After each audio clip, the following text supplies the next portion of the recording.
So, day 2 of Fox Body build. We're doing brake fluid.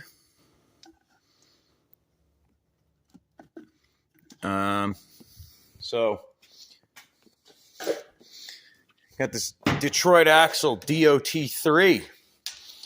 Good stuff. Comes with the brakes when you get Detroit Axle brakes, and it's $3.99. So, that's what this bad girl is getting. Detroit Axle, $3.99.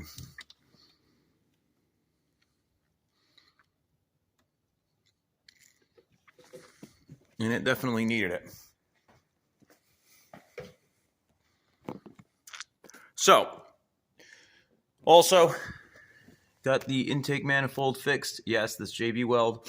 It's perfectly fine. It's probably not going to snap the first time I try to tighten the bolt down. So, debating on power steering delete. So this is what I got to figure out. These belts, obviously, if you get rid of the pump, you got to get rid of the belts. So they got to be routed instead of like this. So they're going to have to go like this. Now, I don't know which belts that I need. So I got to figure that out. Next thing. The distributor cap, right there, that bolt right there at the tip of my finger. Somebody snapped that off, so that was zip tied on. You know, obviously, they were really good spec zip ties. I'll say they're like the racing zip ties. I don't know if you guys have heard of them before. They sell them at Harbor Freight. So they're a really high-end zip tie.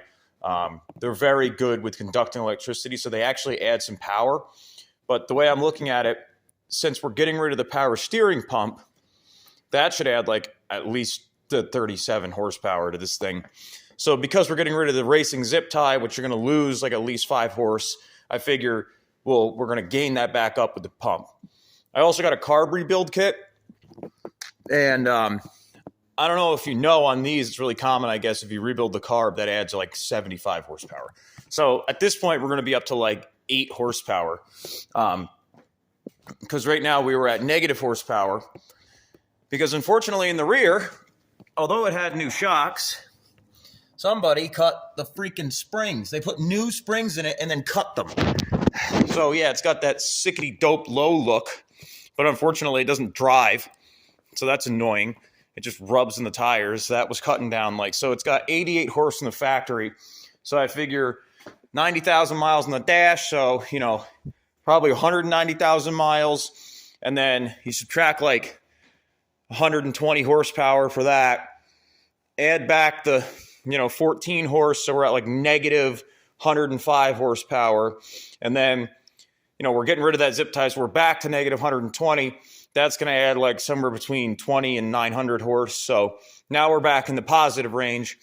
And then I'm going to paint the valve cover, which that should give us, especially if I were to put like a Ford emblem on there, then we're basically making 5.0 power. At which point, so what I've heard is the S-Rod transmissions, they're supposed to hold like 900 horse, but only if you throw a shot of nitrous through them. So, we should be right in that range. Basically, the only way I could make this car hold the power better is if I were to swap the factory transmission out of the Camaro, which is in that box, and if I were to get a GM 10 bolt for the rear end, I could run a 4L60 with the 10 bolt, and then once this is making, give or take 4,300 horsepower, then the 4L60 and the 10 bolt, stock 4L60 and stock 10 bolt, this thing will probably run, I don't know, at least probably 14-second mile and a halves. So yeah, it's coming along really good. So that's the update on the Mustang.